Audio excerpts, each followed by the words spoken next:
This week I had some really exciting news. My lovely friend Laura and her husband Justin had a baby girl and she's called Isabella Skye. So in honour of her arrival, I want to dedicate this recipe to her. I hope it's a recipe that she's going to grow up to really enjoy. It's called the Isabella Skye Cottage Pie. For Isabella, I've created a version of cottage pie which she's guaranteed to enjoy, and also that Mum and Dad will like too. So it's going to be one meal for the whole family. You need 500 grams of minced beef and an onion, and I've got some hot stock here, about 300 ml of beef stock, a can of tomatoes chopped, I've got a teaspoon of thyme, also 3 cloves of garlic, 2 tablespoons of tomato puree, and this is my secret ingredient. It's carrots, but I just blitz them up in a food processor or grate them, and that makes the sauce nice and sweet. I've also got 400 grams of frozen peas because you need your veg, and most kiddies love peas. And for the topping, instead of just doing potatoes, I've got some swede and sweet potato and parsnip. So probably about 1.5 kilos of potatoes and probably about 1 kilo of other root veg, maybe a bit more altogether. So this just makes it sweet and nice and a bit different. And obviously milk and butter to make it nice and creamy. The first thing I need to do is peel all my veg. Peeling can be a bit of a chore, but if you have a husband then they're always handy for that. So where is my husband? He's behind the camera, so he can't peel for me today.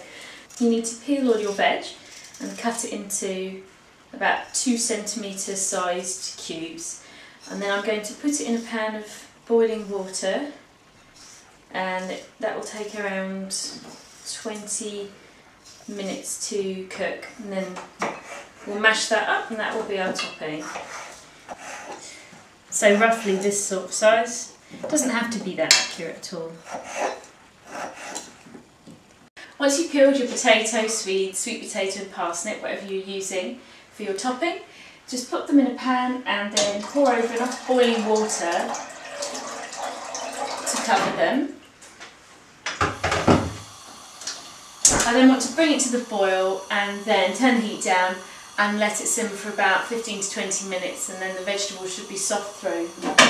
As always, when you cook with mince, it's very important to brown it and drain off the fat, because that's fat that you don't need. And this is extra lean mince anyway, but a lot of fat will come off it. You just need to pop the mince in a saucepan by itself over a medium heat so it sizzles, and then just keep stirring so it breaks up and until all the mince is completely brown and cooked. While the mince is browning, I just want to show you what I do with the onion and the carrot. I'm not one for big chunks of carrot in cottage pie, and many kids are as well. But carrots bring a great flavour to the sauce, especially in cottage pie. So what I do, peel them and just blitz them in my food processor.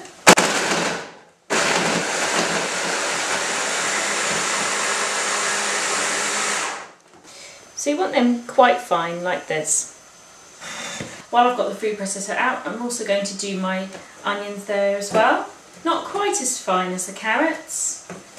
If you don't have a food processor, you can grate the carrots and just chop the onions finely. The mince is brown, but quite a bit of fat has come off as well, which is good. So I'm going to drain that, not into a sink, but into a bowl, because it blocks drains. Just drain the mince.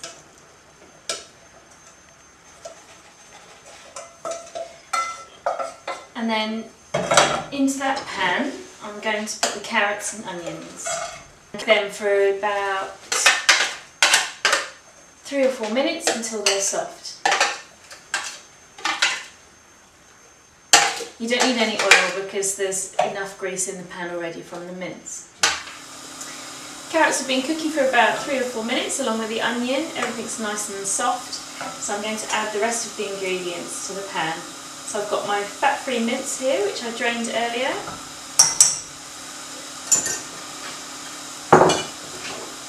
I've got 3 cloves of garlic, which I've crushed already.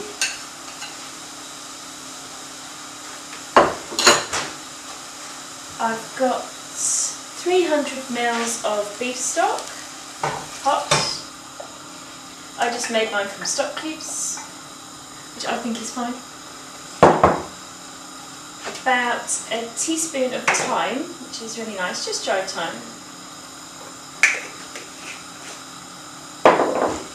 About 2 tablespoons of tomato puree, measured accurately, like so. Got my tin of chopped tomatoes. Controversial, some people say cottage pie should only be gravy sauce, but never mind. And then 400 grams of frozen peas, so you get one of your 5 a day. I'm just going to give everything a really good stir and then leave it to simmer for about 10 minutes while I sort out my topping. Just going to check on my spuds, and because the knife goes through them easily I know that they're ready, so I'm going to drain them, then pop them back in the pan to mash them up. So to the potatoes you want to add a little butter, about 50 grams, and a splash of milk.